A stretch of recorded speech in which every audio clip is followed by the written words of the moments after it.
السلام عليكم ورحمة الله وبركاته.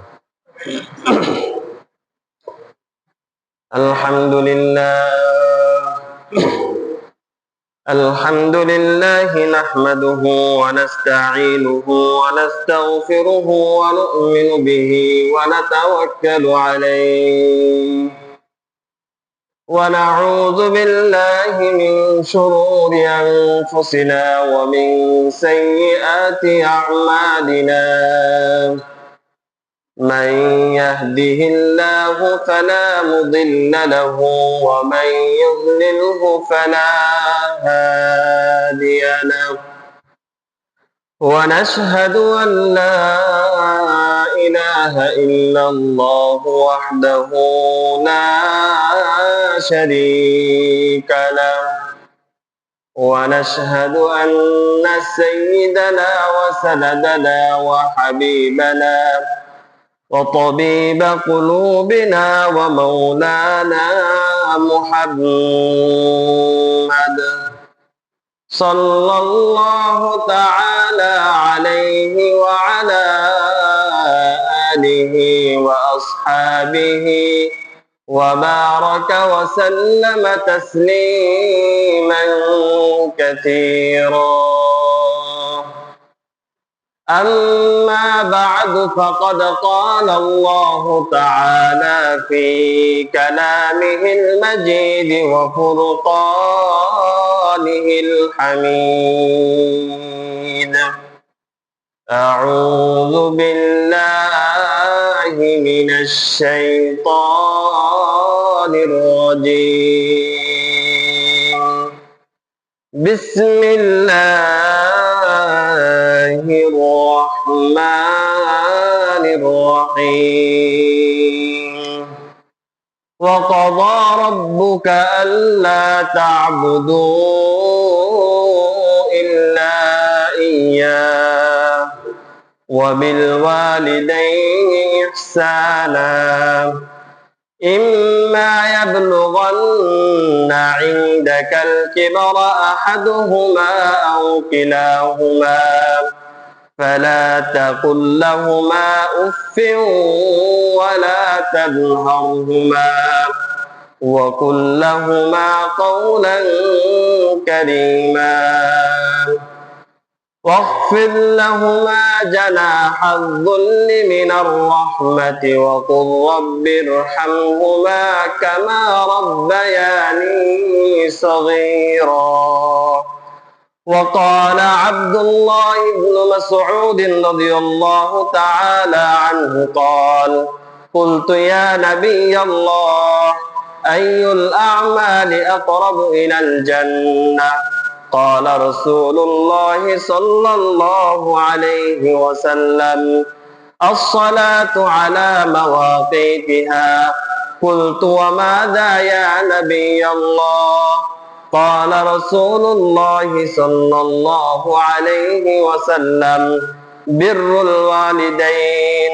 قلت وماذا يا نبي الله؟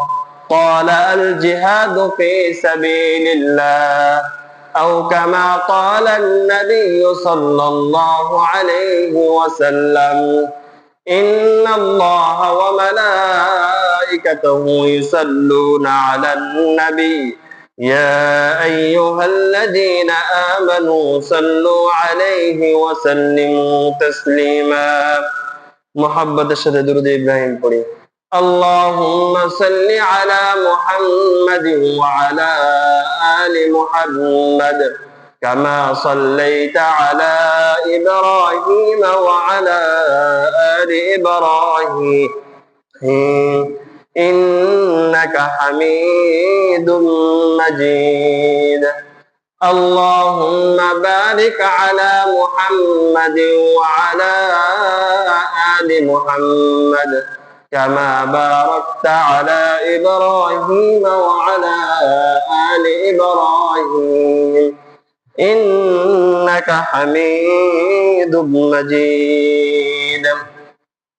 سبحانك لا علم لنا إلا ما علمتنا ইন্নাকা আনতাল আলিমুল হাকীম।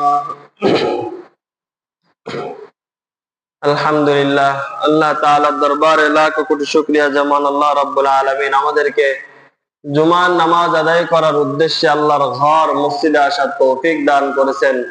এই জন্য দিল থেকে রব্বে কারিমের শুকরিয়া জ্ঞাপন করি। সবাই বলে আলহামদুলিল্লাহ। মোহতারাম হাজিরিন, আমরা আজকে যে বিষয়ে আলোচনা করব, পিতা মাতার সাথে কিরূপ ব্যবহার করব, পিতামাতার সাথে আমাদের কেমন আচরণ হওয়া উচিত,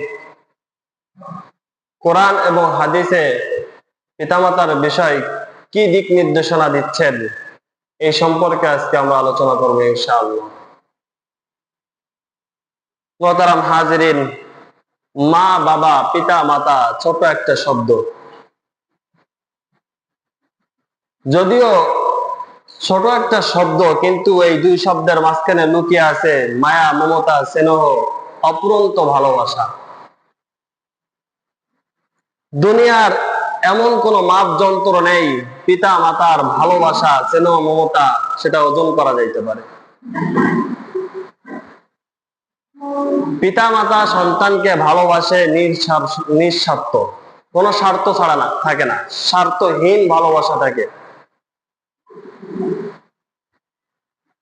পিতামাতা হলেন আমাদের এই পৃথিবীতে আসার একটা মাধ্যম,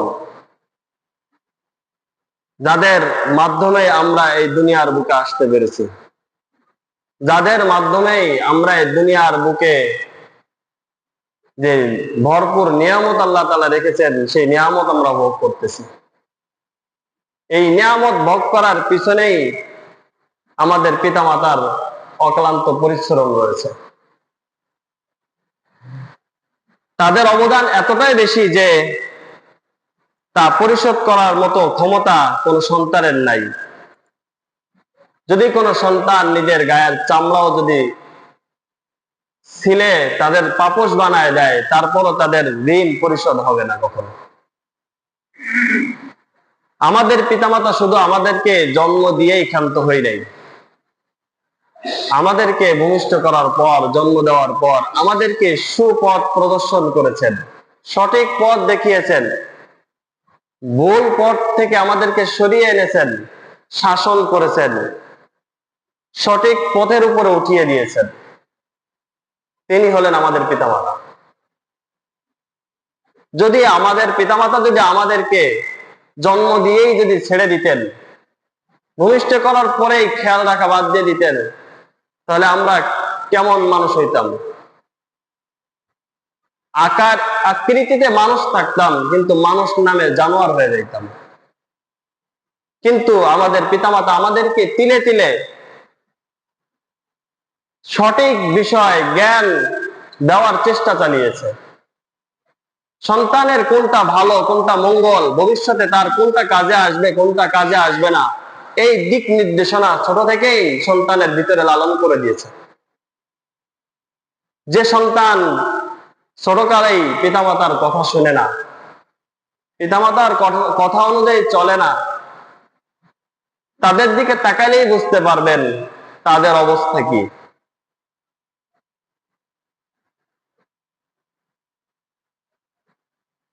যাদের অক্লান্ত পরিশ্রমের মাধ্যমে উপার্জন কৃত যে টাকা, এই টাকা আমাদের নিত্য নতুন প্রয়োজন মেটানোর জন্য ব্যয় করেছে।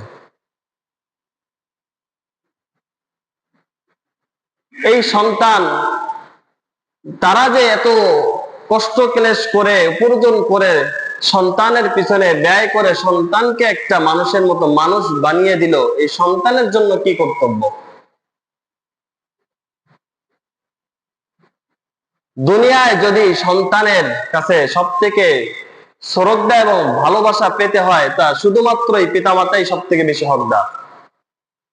পিতামাতা বাড়িতে এসে পিতামাতার সাথে, মানে সন্তান বাড়িতে এসে পিতামাতার সাথে খারাপ আচরণ করবে, কঠোর ভাষা ব্যবহার করবে, আর বাইরের লোকজনের সাথে কথা বলার সময় খুব নম্রতার সাথে কথা বলবে। কোরআন হাদিস বলে যে ওই সন্তানের জন্য জান্নাত হারাম। যে সন্তান তার পিতামাতার সাথে কঠোর ভাষায় কথা বলবে, দুর্ব্যবহার করবে, ওই সন্তানের জন্য জান্নাত হারাম, তার জন্য জাহান্নাম অবধারিত। মুহতারাম হাজিরিন, এই পিতামাতার সাথে কিরূপ আচরণ করতে হবে কোরআন কি বলে? সূরা আহকাফ আয়াত নম্বর 15 আল্লাহ তাআলা বলেন, ওয়াসাইনাল ইনসানা বিওয়ালিদাইহি ইহসানা। আল্লাহ তাআলা বলেন, আমি মানুষদেরকে তাদের পিতামাতার সাথে সৎ ব্যবহারের ওসিয়ত করতেছি। অপর এক আয়াতে সূরা আনকাবুতের 8 নম্বর আয়াতে আল্লাহ তাআলা বলেন, ওয়াসাইনাল ইনসানা বিওয়ালিদাইহি হুসনা। আমি মানুষদেরকে পিতামাতার সাথে সৎ ব্যবহার করার, সুন্দর আচরণ করার নির্দেশ দিয়েছি। এরকম ভাবে সূরা বনী ইসরাঈলের 23 নম্বর আয়াতে আল্লাহ তাআলা বলেন, ওয়াকাদা রাব্বুকা আল্লা তা'বুদু ইল্লা ইয়্যা। তোমাদের রব ফয়সালা করে ফেলেছেন, সিদ্ধান্ত নিয়ে ফেলেছেন যে তোমরা শুধুমাত্র এক আল্লাহ তাআলার ইবাদত করবে। ওয়াবিল ওয়ালিদাইনি ইহসানা, এবং তোমরা তোমাদের পিতামাতার সাথে সৎ ব্যবহার করবে। আল্লাহ তাআলা সূরা বাকারা 83 নম্বর আয়াতের ভিতরে বলেন, ওয়াইদ আখাযনা মিতাকা বানি ইসরাঈলা লা তা'বুদুনা ইল্লাল্লাহ ওয়াবিল ওয়ালিদাইনি ইহসানা। আমি বনী ইসরাঈলের কাছ থেকে অঙ্গীকার নিয়েছিলাম যে তোমরা একমাত্র আল্লাহ তাআলার ইবাদত করবে, এবং ওয়াবিল ওয়ালিদাইনি ইহসানা, এবং তোমরা তোমাদের পিতামাতার সাথে সৎ আচরণ করবে। উল্লেখিত আয়াতে কারিমা থেকে বুঝে আসে আল্লাহ রাব্বুল আলামিন নিজের ইবাদতের কথা উল্লেখ করার পর পিতামাতার সাথে সৎ আচরণের কথা বলেছেন। আল্লামা ইমাম কুরতুবী রাহমাতুল্লাহ আলাইহি বলেন, আল্লাহ তাআলা নিজ ইবাদতের সাথে পিতামাতার সাথে সৎ ব্যবহার, নম্র আচরণের কথা বলে বোঝাতে চেয়েছেন আল্লাহ তাআলার ইবাদত করা যেমন ফরজ, ঠিক তেমনি ভাবে পিতামাতার সাথে ভালো ব্যবহার করা, তাদের খেদমত করা তেমনি ফরজ। নামাজ পড়া যেমন ফরজ, ইমাম কুরতুবী বলেন নামাজ পড়া যেমন ফরজ, পিতামাতার খেদমত করা তেমন ফরজ। হাদিসের ভিতরে আছে, নামাজের মাধ্যমে যেমন জান্নাতে যাওয়া যায়, পিতামাতার খেদমতের মাধ্যমে জান্নাতে যাওয়া যায়। এরপর সূরা লুকমান আল্লাহ তাআলা বলেন, আনিশকুর লি ওয়া লিওয়ালিদাইক। আল্লাহ তাআলা বলতেছেন, তোমরা আমার শুকরিয়া আদায় করো এবং তোমাদের পিতামাতার শুকরিয়া আদায় করো। আল্লাহ তাআলা নিজের কথা উল্লেখ করছেন, সাথে সাথে পিতামাতার কথাও উল্লেখ করছেন। এগুলো বুঝে আসে যে পিতামাতার খেদমত করা, পিতামাতার সাথে ভালো ব্যবহার করা কি গুরুত্ব। এক হাদিসের ভিতরে আসছে, হযরত আব্দুল্লাহ ইবনে মাসউদ রাদিয়াল্লাহু তাআলা আনহু রাসূলের দরবারে আসলেন, রাসূলকে জিজ্ঞাসা করলেন, ইয়া রাসূলুল্লাহ, আইয়ুল আমালি আকরাবু ইলাল জান্নাহ। এমন কি আমল আছে যেগুলোর মাধ্যমে জান্নাতের অতি নিকটবর্তী হওয়া যায়, জান্নাতে যাওয়া যায়? আল্লাহ রাসূল সাল্লাল্লাহু আলাইহি সাল্লাম বললেন, আস-সালাতু আলা মিকাতিহা, সময় মতো নামাজ আদায় করা। অর্থাৎ নামাজ কাজা না করা, ওয়াক্ত মতো নামাজ আদায় করা, যোহরের নামাজ আসরে যেয়ে না পড়া, আসরের নামাজ মাগরিবে যেয়ে না পড়া, সময় মতো নামাজ আদায় করা। এরপর আব্দুল্লাহ ইবনে মাসউদ বলেন, ওমা গা ইয়া নবী আল্লাহ, ইয়া আল্লাহর রাসূল, এছাড়া আর কি আমল আছে যার মাধ্যমে জান্নাতে যাওয়া যায়?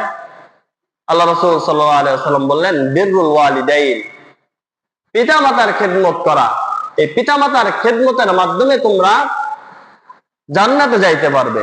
এরপর আল্লাহ রাসূল আব্দুল্লাহ ইবনে মাসউদ আল্লাহ রাসূলকে জিজ্ঞাসা করলেন, ওমা গা ইয়া নবী আল্লাহ, এছাড়া আর কি আমল আছে? আল্লাহ রাসূল সাল্লাল্লাহু আলাইহি ওয়াসাল্লাম বলেন, আল জিহাদু ফি সাবিলিল্লাহ, আল্লাহর রাস্তায় জিহাদ করার মাধ্যমে তোমরা জান্নাতের নিকটবর্তী হতে পারবে। তো এক নম্বর, আল্লাহ তাআলার ইবাদতের মাধ্যমে জান্নাতের নিকটবর্তী হওয়া যায়, জান্নাতে যাওয়া যায়। 2 নম্বরে রাখছে পিতামাতার খিদমত করার মাধ্যমে জান্নাতে যাওয়া যায়। আর 3 নম্বরে যে রাখছে জিহাদ ফি সাবিলিল্লাহ। তো জিহাদের থেকেও পিতামাতার খিদমত অনেক বড়, যদি জিহাদটা ফরজে আইন না হয়। ফরজে আইন মানে হলো সরকার কর্তৃক ইসলামী রাষ্ট্র যদি হয়, রাষ্ট্রপ্রধান যিনি থাকবেন উনি যদি নির্দেশ দেন সবাইকে বের হতে হবে জিহাদের জন্য সম্মিলিতভাবে, সেক্ষেত্রে পিতামাতার খেদমত বাদ দিয়ে ওই জিহাদে অংশগ্রহণ করতে হবে। আর যদি ফরজে কেফায়া হয় যে কোনো একটা দল আল্লাহ রাস্তায় জিহাদ করতেছে, আমি না করলেও সমস্যা নেই, জানাজার নামাজ যেমন ফরজে কেফায়া, সবাই যেমন আদায় না করলে কোনো সমস্যা নেই, কিছু লোক আদায় করলে যেমন আদায় হয়ে যায়, তো জিহাদের অবস্থা যদি এমন থাকে, ফরজে কেফায়া যদি থাকে, তো এই ফরজে কেফায়া থেকেও ফরজে কেফায়া ওই যে জিহাদ, ওই জিহাদে অংশগ্রহণ না করে যদি পিতামাতার খেদমত করে, আল্লাহ রাসূল বলেন পিতামাতার খেদমতে সওয়াব বেশি। পিতামাতার অনুমতি ব্যতীত জিহাদে যাওয়ার অনুমতি নেই, এটা হচ্ছে ফরজে কেফায়া। যে সমস্ত জিহাদে ফরজে আইন না, ফরজে কেফায়া, সেই সমস্ত জিহাদে পিতামাতার অনুমতি ব্যতীত যাওয়া নিষেধ। এক সাহাবী আল্লাহ রাসূলের কাছে আসলেন, বুখারী শরীফের হাদিস, আব্দুল্লাহ ইবনে ওমর থেকে বর্ণিত। এক সাহাবী, এক ব্যক্তি রাসূলের কাছে এসে বললেন, ফাস্তাযানাহু ফিল জিহাদ, আল্লাহ রাসূলের কাছে এসে বললেন, ইয়া রাসূলুল্লাহ, আমাকে জিহাদে যাওয়ার অনুমতি দেন, আমাকে জিহাদে যাওয়ার অনুমতি দেন। ফাকাল রাসূলুল্লাহ সাল্লাল্লাহু আলাইহি ওয়াসাল্লাম, আহাইয়ুন ওয়ালিদাক, আল্লাহ রাসূল তাকে জিজ্ঞাসা করলেন, তোমার পিতামাতা কি জীবিত আছে? তখন ওই ব্যক্তি বললেন, হ্যাঁ, আমার পিতামাতা জীবিত আছে। তখন আল্লাহ রাসূল বললেন, ফাফিহিমা ফাজাহিদ, তুমি তোমার পিতামাতার খেদমত করার মাধ্যমে জিহাদ করো, অর্থাৎ তুমি তোমার পিতামাতার খেদমতের মাধ্যমে তুমি জিহাদের সওয়াব পেয়ে যাবা। তো পিতামাতার অনুমতি ব্যতীত ফরজে কেফায়া জিহাদে অংশগ্রহণ করাও নিষেধ। মাসালা আছে, ফরজ পরিমাণ ইলম অর্জন করার পর কোন ব্যক্তি তার দৈনন্দিন যে সমস্ত আমল করার জন্য যতটুকু ইলম প্রয়োজন, প্রত্যেক ব্যক্তির জন্য প্রয়োজনীয় ইলম শিক্ষা করা ফরজ। এই ইলম শিক্ষা করার পরে সে যদি উচ্চ শিক্ষায় শিক্ষিত হতে চায়, মাওলানা মুফতি হতে চায়, বিভিন্ন ভার্সিটিতে পড়তে যেতে চায়, তার পিতামাতা যদি যেতে অনুমতি না দেয়, তার জন্য যাওয়া জায়েজ নেই। তাবলীগের সফর আছে, চিল্লায় যাওয়ার সময়, এই সময় যদি বাড়ির থেকে পিতামাতা যদি অনুমতি না দেয়, সেক্ষেত্রেও তার জন্য যাওয়া জায়েজ নেই। হাদিসের কথা, ওকা একরামের কথা।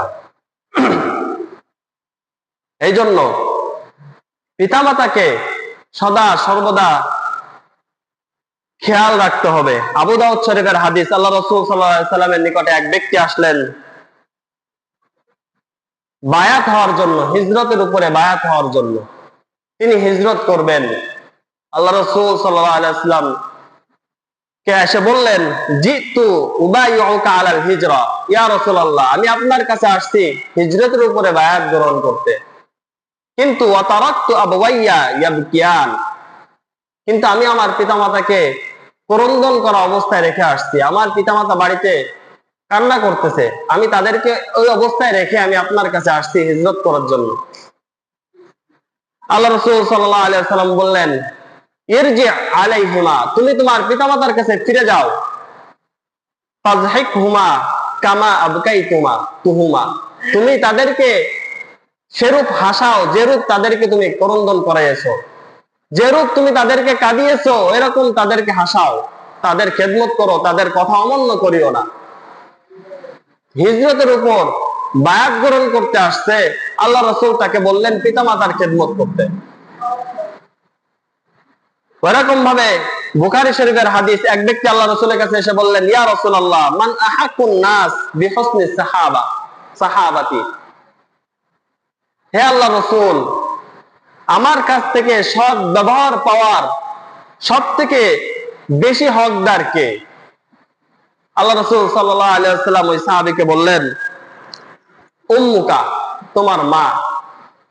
সব থেকে বেশি তোমার থেকে সৎ ব্যবহার পাওয়ার উপযুক্ত বেশি হকদার হলেন তোমার মা।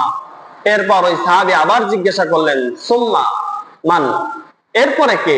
আল্লাহ রাসূল তাকে বললেন, উম্মুকা, তোমার মা। এরপর আবার ওই ব্যক্তি জিজ্ঞাসা করলেন, সুম্মা মান, এরপরে কে? আল্লাহ রাসূল বলেন, উম্মুকা। তিনবার বললেন তোমার মা, তোমার মা। এরপর যখন জিজ্ঞাসা করলেন সুম্মা মান, চতুর্থবার যখন জিজ্ঞাসা করলেন এরপর কে, আল্লাহ রাসূল সাল্লাল্লাহু আলাইহি ওয়াসাল্লাম বললেন, সুম্মা আবুকা, এরপরে তোমার পিতা। তিনবার মায়ের কথা উল্লেখ করছেন। হাদিসের ভিতরে বলা হয়, মুফাসসিরিন ইকরাম বলেন, তিনবার কেন বললেন? আল্লাহ রাসূল মায়ের কথা তিনবার কেন বললেন আর বাপের কথা কেন একবার বললেন? মা তিনটা এমন কষ্ট আছে যে কষ্ট শুধু মায়েরাই ভোগ করে, মায়েরাই কষ্ট নেয়, আর ওই তিন কষ্ট কোন পুরুষে ভোগ করে না। তিনটা কষ্ট এমন আছে যা শুধু মায়েরাই পায়, বাবারা কখনো পায় না। আল্লাহ তাআলা সূরা আহকাফের ভিতরে বলেন, হামালাতু উম্মুহু কুরহা, প্রথম কষ্ট, মা অনেক কষ্ট করে গর্ভধারণ করে, 8-9 মাস 10 মাস বোঝার মতো পেটের ভিতরে নিয়ে রাখেন। এটা যে কি কষ্ট, এই কষ্ট শুধু মায়েরাই বুঝে, কোন স্বামী কোন বাবা এটা বুঝে না। দ্বিতীয় কষ্ট, অওয়াদাতু কুরহা, সন্তান প্রসবের যে বেদনা, কষ্ট, এই কষ্ট কোন বাপে পায় না, শুধুমাত্র মায়েরাই পায়। সন্তান প্রসব করার যে বেদনা, আল্লাহ রাসূল সাল্লাল্লাহু আলাইহি ওয়াসাল্লাম বলেন, যদি কোন মা সন্তান প্রসবের সময় ইন্তেকাল করে, দুনিয়া থেকে বিদায় নিয়ে যায়, আল্লাহ তাআলা ওই মাকে শাহাদাতের মর্যাদা দান করবেন, তাকে শহীদের সওয়াব দিয়ে দিবেন। আর যদি কোনো মা সন্তান প্রসব করতে যে বেঁচে আসে, মৃত্যুবরণ করে নাই, বেঁচে আছে, তো বলা হচ্ছে যুদ্ধের ময়দান থেকে যদি কোনো ব্যক্তি ফিরে আসে তাকে বলা হয় গাজী।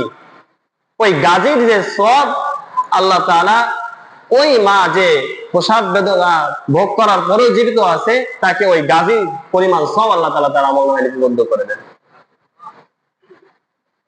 দ্বিতীয় কষ্ট গেল। 3 নম্বর কষ্ট, ওয়া হামলুহু ওয়া ফিসালুহু 30 শাহরা, দুধ পান করানোর যে কষ্ট, 2 বছর 2.5 বছর যে দুধ পান করান, আপনি কান্না করলেই আপনার মা যত কষ্ট হোক, যত কাজ থাকুক, সমস্ত কাজকে ছেড়ে দিয়ে আপনার কাছে চলে আসে। আপনি রাতের বেলা আপনার ক্ষুধা লাগছে, আপনি কান্না করছেন, আপনার বাবা ঘুম, আপনার মা এখনো জাগ্রত আছে, আপনার দিকে কেমন যেন তার পুরো দিলটাই দিয়ে রাখছে। আপনি যখন একটু নড়া দিয়ে ওঠেন, আপনার মা সাথে সাথে উঠে যায়, কি হলো আমার সন্তানের। আপনি কান্না করছেন, আপনার মা সাথে সাথে বুঝে ফেলছে যে আপনার এখন কি প্রয়োজন। আপনি পেশাব করে দিচ্ছেন, আপনার বিছানা ভিজা, কান্না করতেছেন, আপনার মা বুঝে ফেলছে বিছানা পাল্টাতে হবে। আপনার কান্না করছেন, আপনার বিছানা শুকনো, কিন্তু কান্না করতেছেন, আপনার মা বুঝে ফেলছে আপনার ক্ষুধা লাগছে। এই যে 3টা কষ্ট, সন্তান গর্ভধারণ করা, প্রসব বেদনা, আর সন্তানকে দুধ পান করানো, এই 3টা কষ্ট কোন পিতায় ভোগ করে না। কোন পিতা সন্তান ভূমিষ্ঠ করতে পারে না, গর্ভধারণ করতে পারে না, দুধ ভক্ষণ করাইতে পারে না। প্রসব বেদনা সে কখনো টের পায় না, কি যন্ত্রণা।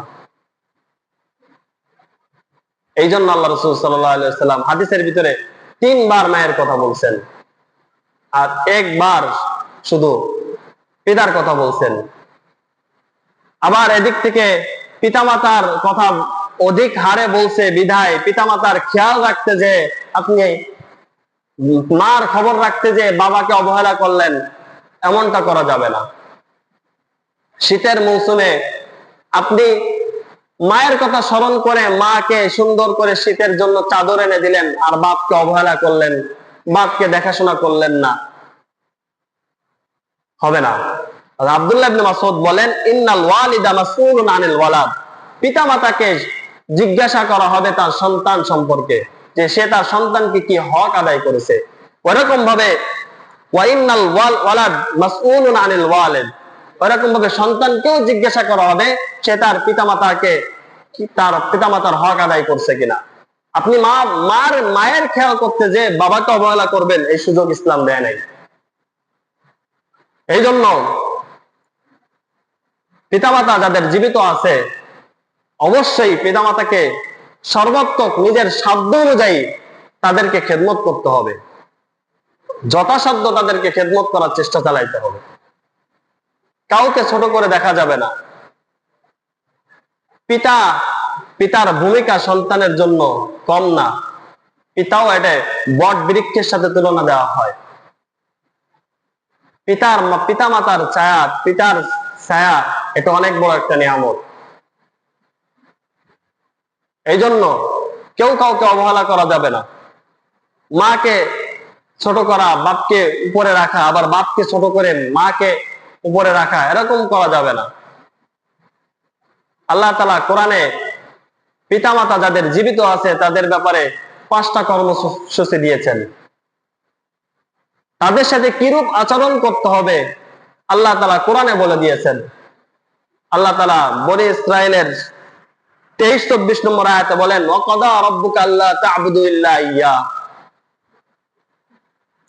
তোমাদের প্রতিপালক ফয়সালা করে ফেলেছেন, সিদ্ধান্ত নিয়ে ফেলেছেন, আল্লাহ তা'বুদু ইল্লাল্লাহ, তোমরা আল্লাহ তাআলার ইবাদত করবে। ওয়াবিল ওয়ালিদাইনি ইহসানা, এবং তোমরা তোমাদের পিতামাতার সাথে সৎ আচরণ করবে। এই সৎ আচরণের সিস্টেমটা কি হবে, কি রূপ হবে, এটাও আল্লাহ তাআলা বলে দিচ্ছেন।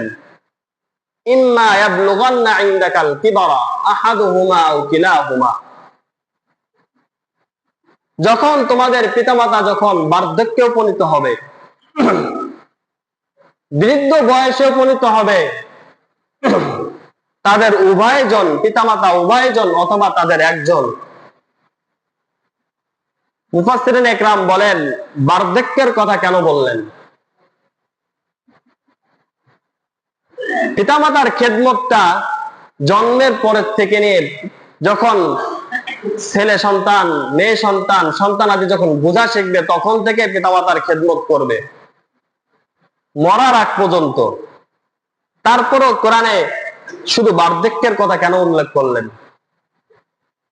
বলা হচ্ছে বার্ধক্যের সময় পিতামাতা সন্তানের খেদমতের মুখাপেক্ষী হয়ে যায়।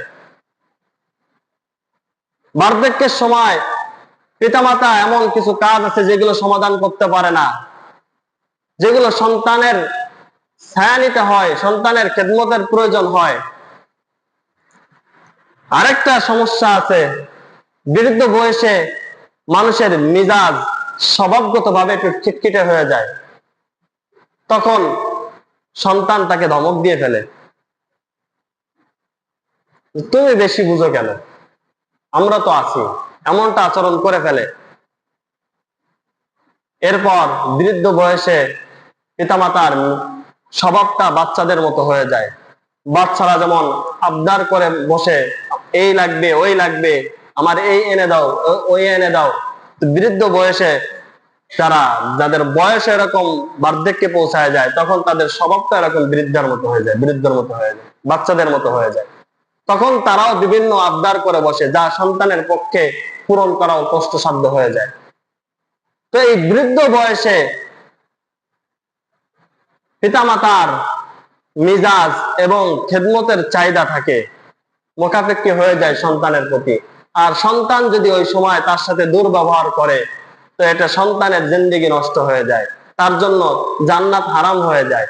এই জন্য সন্তানকে আল্লাহ তাআলা নসিহত করতেছে, তোমাদের পিতামাতা যখন বার্ধক্যে উপনীত হয়ে যাবে, তাদের উভয়জন অথবা একজন যদি বার্ধক্যে উপনীত হয়ে যায়, তখন তোমরা তাদের সাথে কিরূপ আচরণ করবে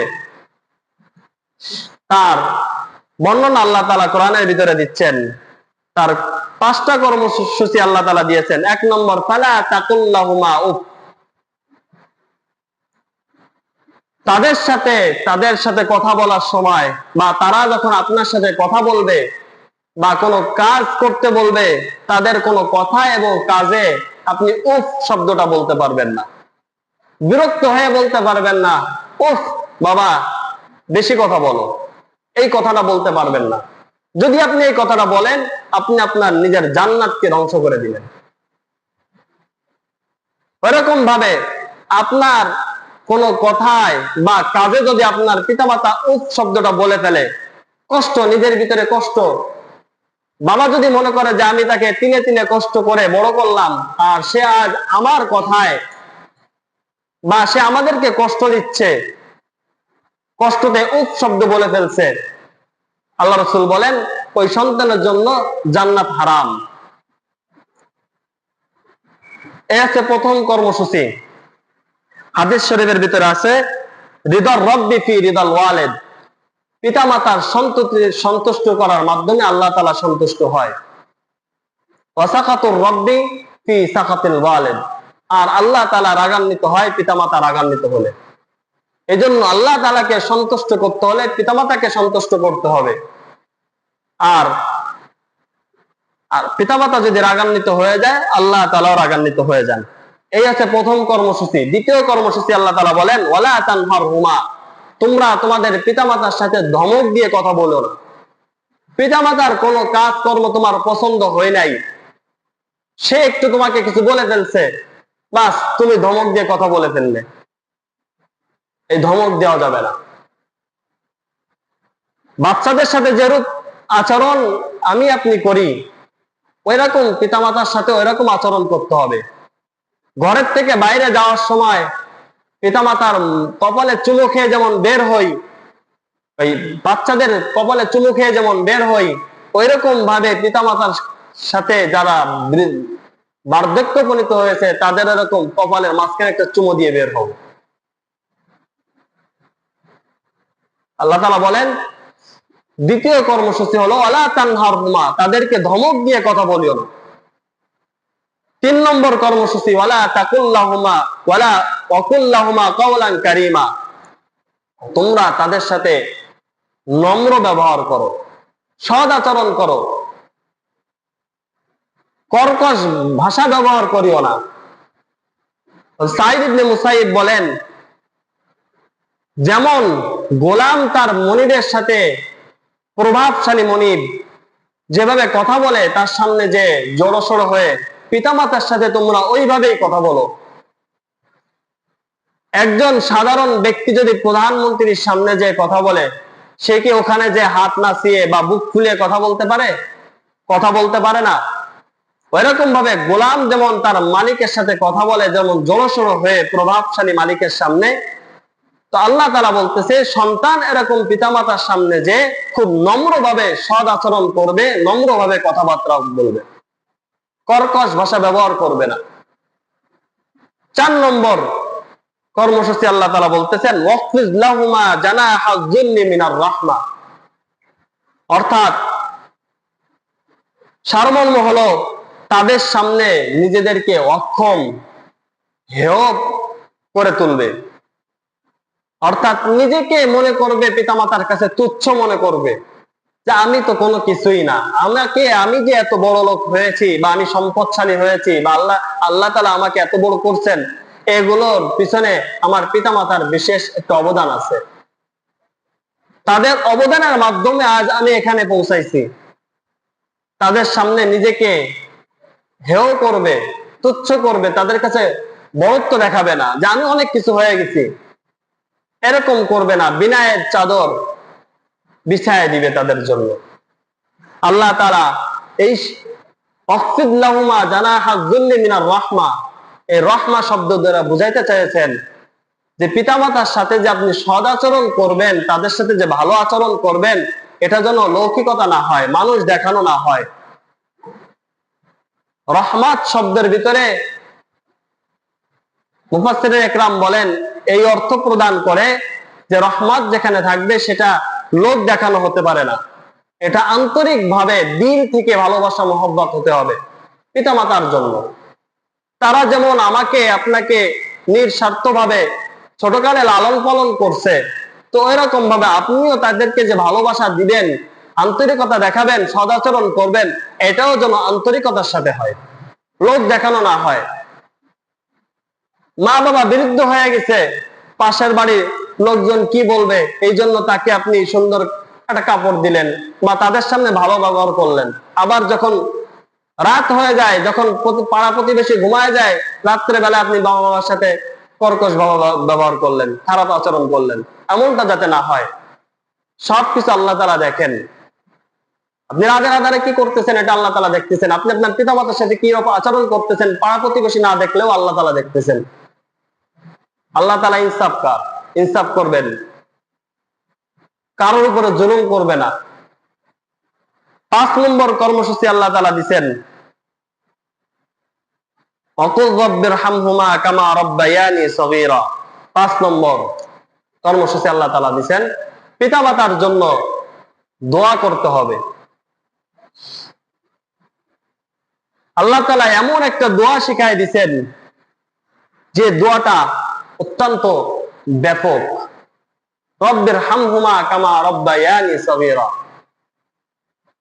হে আমাদের প্রতিপালক, আমাদের পিতামাতাকে আপনি ওইভাবে লালন পালন করেন যেভাবে আমাদের পিতামাতা আমাদেরকে ছোট বাল্যকালে শিশু অবস্থা আমাদেরকে লালন পালন করেছেন।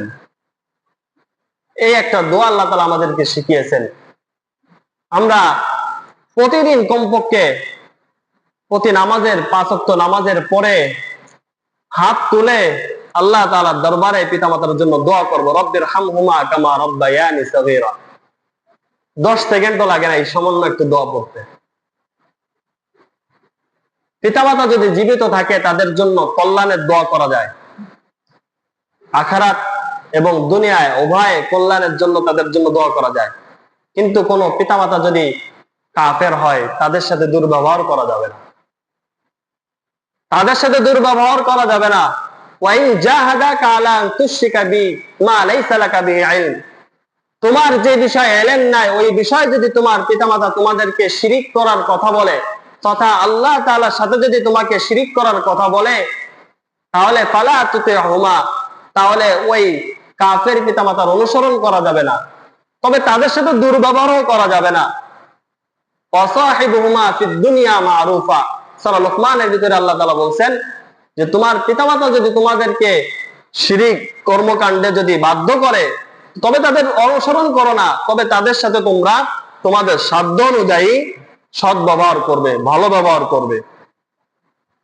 এই জন্য পিতামাতা মুশরিক হইলেও কাফের হইলেও তাদের সাথে যেমন সৎ ব্যবহারের কথা বলা হয়েছে, একজন কাফের মহিলার সাথে, কাফের পিতামাতার সাথে যদি আল্লাহ তাআলার এমন বিধান হতে পারে, তাহলে যে সমস্ত পিতামাতা মুসলিম তাদের সাথে আরো কিরূপ আচরণ করা উচিত, আরো বেশি তাদের সাথে সৎ ব্যবহার করা, তাদের খেয়াল রাখা উচিত। যদি কোনো মা কাফেরা হয়, তাহলে সেক্ষেত্রে তার জন্য জীবিত থাকা অবস্থায় তার জন্য দোয়া করা যেতে পারে, তার জন্য হেদায়েতের দোয়া, তার জন্য দুনিয়াবি কোনো কষ্ট যাতে গ্রাস না করে, এই জন্য ওই কাফের মার জন্য দোয়া, মা বাবার জন্য দোয়া করা যেতে পারে। কিন্তু কোন মা বাবা যদি কাফের অবস্থায় মৃত্যুবরণ করে, তার জন্য আর দোয়া করা যাবে না, তার জন্য আর দোয়া করা যাবে না, আখিরাতে তার জন্য রহমতের দোয়া করা যাবে না। এই জন্য মুহতারাম হাজিরিন, পিতামাতা খেদমত করার মাধ্যমে জান্নাত কামাই করা আমাদের জন্য একান্ত কর্তব্য। এক হাদিসের ভিতরে আছে, আল্লাহ রাসূল সাল্লাল্লাহু আলাইহি ওয়াসাল্লাম বলেন যে কোন ব্যক্তি তার পিতামাতাকে পাইলো কিন্তু জান্নাত কামাই করতে পারলো না, সেজন্য ধ্বংস হয়ে যায়। এই জন্য যাদের পিতামাতা আছে, জীবিত আছে, মনে করতে হবে আমার জান্নাতে যাওয়ার সিঁড়ি এখনো বিদ্যমান আছে। আমি যখন আমার পিতামাতার কোনো একজনকে হারিয়ে ফেলবো, তখন মনে করব জান্নাতে যাওয়ার একটা সিঁড়ি ভেঙে গেছে। আর যদি আমার পিতামাতার সাথে আমি দুর্ব্যবহার করি, তাহলে মনে করব যে আমার জান্নাতে যাওয়ার উভয় সিঁড়ি শেষ, আমি জান্নাতে যাইতে পারবো না, আমার জন্য জাহান্নাম অবধারিত। মুহতারাম হাজিরিন, এই জন্য আমরা যাদের পিতামাতা আছে তাদের জন্য আমরা খেদমত করার চেষ্টা করব। আর যাদের পিতামাতা দুনিয়া থেকে বিদায় নিয়ে গেছে, আমরা অবশ্যই তাদের পিতামাতা ইন্তেকালের পর তাদের জন্য যে দোয়া করা, দান সৎকার করা, এই সমস্ত যে নেক আমল গুলো আছে আমরা সেগুলো করার চেষ্টা করব। আল্লাহ তাআলা আমাদেরকে পিতামাতার খেদমত করে জান্নাত কামাই করার তৌফিক দান করেন। আমিন। ওয়া আখিরু দাওয়ানা আলহামদুলিল্লাহি রাব্বিল আলামিন।